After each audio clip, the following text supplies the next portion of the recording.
Hi hello welcome to post 360. నేను మీ మురళీరాపల్లి.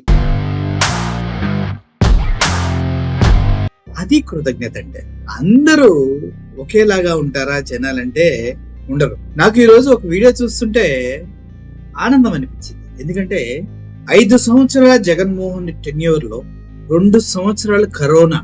మీ అందరికీ తెలుసు, ఆ పాండమిక్ ని తట్టుకొని నిలబడిన ప్రాణాలు అమ్మయ్యా అన్నాయంటే ఆంధ్రప్రదేశ్ లో దానికి కారణం జగన్మోహన్ రెడ్డి. అవునా కాదా?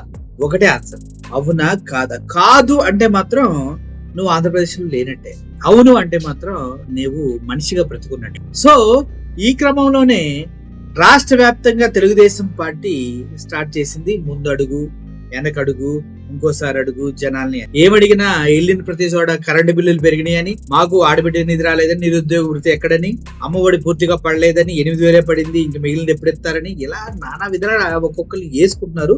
అవి బయటికి రాకుండా టీడీపీ వాళ్ళు కాపాడుకుంటున్నారు అంతే. అయితే కరోనా సమయంలో వైఎస్ జగన్మోహన్ రెడ్డి గారు నన్ను బ్రతికించాడు. జగన్మోహన్ రెడ్డి గారు ఉండబట్టే మేమంతా బ్రతికాము. ఏమి తినాలి, ఎంత తినాలి, ఎంత పౌష్టికరమైన ఆహారం ఉండాలి, వాలంటీర్స్ తోటి ఫుడ్, వాళ్ళకి కావాల్సిన మెడిసిన్, వాళ్ళకి కావాల్సినటువంటి తిను పదార్థాలు అన్ని పంపించి హెల్దీ ఫుడ్ పంపించిన వ్యక్తి జగన్మోహన్ రెడ్డి. ఎప్పుడైనా జీవితంలో జీడిపప్పులు బాదం పప్పులు ఇంటికి డెలివరీ అయితే అని మీరు ఎప్పుడైనా అనుకున్నారా? అనుకోలేదు కదా. జగన్మోహన్ రెడ్డి కరోనా టైంలో చాలా మందికి అవి పంపించారు. అటువంటి పౌష్టికరమైన ఆహారాన్ని ఇచ్చి చాలా ప్రాణాలని జగన్మోహన్ రెడ్డి గారు రక్షించారు. అంతెందుకు, మోడీనే జగన్మోహన్ రెడ్డిని ప్రశంసించాడు. అద్భుతంగా ఆంధ్రప్రదేశ్ ని కాపాడుకున్నావు జగన్, నువ్వు లేకపోతే కష్టమయ్యేది. దేశంలో అన్ని రాష్ట్రాల్లో కన్నా Andhra Pradesh the number 1 in corona control అనేసి అర్థమైంది కదా. సో అటువంటి జగన్మోహన్ రెడ్డి గారు ఆ టైంలో లేకపోతే, అప్పుడు కనుక కూటమి ప్రభుత్వం ఉంటే కొక్కెర రోగం వచ్చిన కోళ్లలాగా కరోనా వచ్చి ఆంధ్రప్రదేశ్ సగం ఖాళీ అయ్యేదట. ఇది నేనన్నది కాదు, ఆ పెద్ద ఆయన మాట్లాడుతుంది. నా ప్రాణాన్ని రక్షించాడు. వీళ్ళెవడో అప్పుడు లేనోడు వచ్చి ఇప్పుడు సొల్లు కబుర్లు చెప్తున్నాడు మాకు. అప్పుడు మమ్మల్ని కాపాడింది, మాతో ఉంది, మాతో నడిచింది, మాతో నిలబడింది, డాక్టర్లకు ఫీజులు కట్టింది, మా పౌష్టికరమైన ఆహారం ఇచ్చింది జగన్ మోహన్ రెడ్డి. ఇప్పుడు సొల్లు కబుర్లు చెప్తూ ఉంటారు. లోకేష్ మొన్న ఒక వీడియో చూశాను, కరోనా టైంలో ఎంత చేసామో మీ అందరికి తెలుసు. అసలు కనిపించావా నువ్వు? అసలు కనిపించావా? ముసుగేసుకొని హైదరాబాద్ లో ముడుక్కొని పడుకున్నా నువ్వు. కరోనా టైంలో ఏదో చేశారని ప్రజల్ని మోసం చేస్తున్నావు లోకేష్. ఆయన అంటే ఆక్సిజన్ సిలిండర్లు ఎప్పుడు ఎక్కడ మాకేం తెలియదే. మెడిసిన్ ఎక్కడ మెడిసిన్ తెప్పించావు నువ్వు? చెప్పుకోవడానికి సిగ్గు కూడా లేదా లోకేష్ అంటూ చాలా మంది అడుగుతున్నారు. ఎందుకంటే జగన్మోహన్ రెడ్డి ఒక్కడే అప్పుడు నిలబడింది ప్రజల కోసం. జగన్మోహన్ రెడ్డి ఒక్కడే ప్రాణాలు కాపాడటం కోసం తన బడ్జెట్ లేకపోయినా 2 సంవత్సరాల్లో రూపాయి కూడా బడ్జెట్ ఇన్కమ్ లేదు గుర్తుపెట్టుకుని రాష్ట్రానికి, అయినా కూడా కాపాడుకున్నాడు. 2,73,000 కోట్లు ప్రజలకి అందించాడు సంక్షేమం కోసం. అందుకే ప్రజల కొనుగోలు శక్తి పెరిగింది, జీడిపి జిఎస్టీలు పెరిగాయి, ఆంధ్రప్రదేశ్ లో ఎప్పుడు లేనటువంటి వృద్ధి రేటు నమోదైంది. సో ఈ పెద్ద ఆయన ఒకసారి మాట్లాడుతున్నారు, అవి మాటలు వినండి.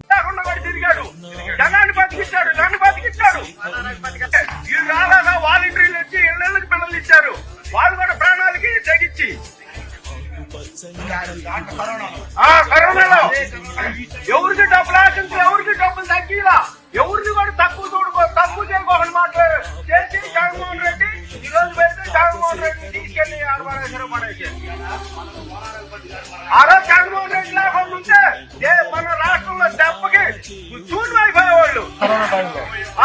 హాస్పిటల్లో గవర్నమెంట్ టయానికి ఏ కూర పెట్టాలో ఏ మూడు పెట్టాలో మొత్తం పెట్టాడు జగన్మోహన్ రెడ్డి. డాక్టర్లు డబ్బిచ్చాడు, 1,000 కోట్లు ఉన్నా కానీ ఆ డాక్టర్ లేకపోతే మెడిసిన్ వాడుకుంటాడా చెప్పండి. కరోనా టైంలో డాక్టర్ డబ్బులు ఇస్తేనే డాక్టర్ ఉంటాడు. చాలా మంది డబ్బు వస్తుందండి, ఆ డబ్బులు తెచ్చుకుని డాక్టర్ తోటి మెడిసిన్ వాడుకొని బతికెళ్ళిపోయాడు. ఈరోజు మగవాళ్ళ మాట్లాడితే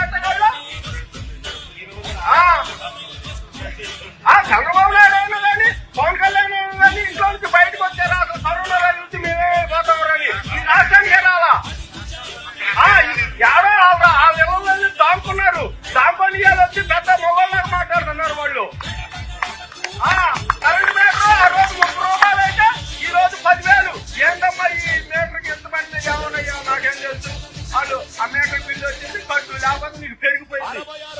విన్నారు కదా, ఇటువంటి వాళ్ళు ఇంకా ఉన్నారు. ప్రాణాన్ని కాపాడిన వ్యక్తికి వెంట నిలిచి గుండెల్లో పెట్టుకొని కాపాడిన వ్యక్తిని ఇంకా వాళ్ళ గుండెల్లో మోస్తూ ఉన్నారు. ఎవరన్నా దగ్గర ఒకచే కాదు కాదు కాదు అంటే చెప్పు తీసుకొని కొట్టేలాగా సమాధానం చెప్పేవారు ఇంకా ఉన్నారన్న విషయాన్ని మీరు గుర్తించాలి. ఎందుకంటే ఆత్మాభిమానం, మేలు చేసిన వాడిని గుర్తుపెట్టుకోవడం, తోడుగా ఉండి కాపాడిన వాడిని విస్మరించుకోవడం కనీసం మనిషికి ఉన్నటువంటి లక్షణాల్లో ఒకటి. అది మీ దగ్గర లేదు అంటే మరి మీరు మనిషో కాదు అన్నది మీరే అర్థం చేసుకోండి. ఆంధ్రప్రదేశ్ లో లేని చంద్రబాబు నాయుడు గారు లోకేష్ మేము వచ్చేదో పీకేమని చెప్తున్నప్పుడు ఇక్కడే కూర్చొని ఇక్కడే ప్రాబ్లం ఫేస్ చేసి అధికారంలో ఉన్నటువంటి జగన్మోహన్ రెడ్డి గారు దేవుళ్ళ కనిపించడం తప్పుందా? సో ఇతనికి జగన్మోహన్ రెడ్డి గారు దేవుళ్లాగే కనిపిస్తున్నారు. జగన్మోహన్ రెడ్డి నుంచి సహాయం అందిన ప్రతి ఒక్కరు కూడా జగన్మోహన్ రెడ్డి గారిని దేవుళ్లాగే చూస్తూ ఉన్నారు. అందుకే ఆయన అక్కడికి వెళ్ళినా కూడా తండోపతండాలుగా జనాలు వస్తూ ఉన్నారు. ఎంత రెస్ట్రిక్ట్ చేసినా మీ సొంత నాయకుడిని మీరు చూడడానికి వెళ్ళడానికి కూడా తప్పే అని మిమ్మల్ని వారించి కంట్రోల్ చేస్తూ ఉన్నా, రాజ్యాంగ విరుద్ధంగా బిహేవ్ చేస్తూ ఉన్నా జగన్మోహన్ రెడ్డి వెంట నడిచేవాడు, జగన్మోహన్ రెడ్డి వెంట నిలిచేవాడు, జగన్మోహన్ రెడ్డి గురించి ఆలోచించేవాడు కంపల్సరిగా జగన్మోహన్ రెడ్డి గారి దగ్గర నుంచి సంక్షేమం రూపంలోనో, నమ్మకం రూపంలోనో, బలం రూపంలోనో ఆయన పైన విశ్వాసం కలిగిన వ్యక్తులు మాత్రమే జగన్మోహన్ రెడ్డి చుట్టూ ఉన్నారు. ఆయన కోసం పోరాడుతూ ఉన్నారు, ఆయన పక్కన నడుస్తూ ఉన్నారు. దెబ్బలకి అడ్డం పెట్టిన కంచెలు దాటుతూ, తవ్విన గోతులు దుముకుతూ, పొలాల్లోంచి, చెట్టల్లోంచి, పుట్టల్లోంచి, మొల్లల్లోంచి, కొండల్లోంచి, వాగుల్లోంచి, వంగల్లోంచి ఎక్కడి నుంచి అయినా కూడా తరలి వచ్చి మేమున్నామన్నా నీకు చెప్తూ ఉన్నారు. అది కదా నిజమైన నాయకుడికి ఎవడైనా ఇచ్చే బలం. సో అర్థమైంది కదా, ఇది మొత్తానికి ఈ పెద్దయిన బాధ. బాబు ష్యూరిటీ మోసం గ్యారంటీ అంటాను. ఆంధ్రప్రదేశ్ వ్యాప్తంగా సక్సెస్ఫుల్ గా జగన్మోహన్ రెడ్డి వాళ్ళ టీంని ఉపయోగించుకుంటున్నాడు. బాబు ష్యూరిటీ మోసం గ్యారంటీ. అర్థమైంది కదా. Thank you for watching this video. ఈ వీడియో పైన మీ అభిప్రాయాలని కింద కామెంట్ రూపంలో తెలియజేయండి. Murali signing off. Thank you so much.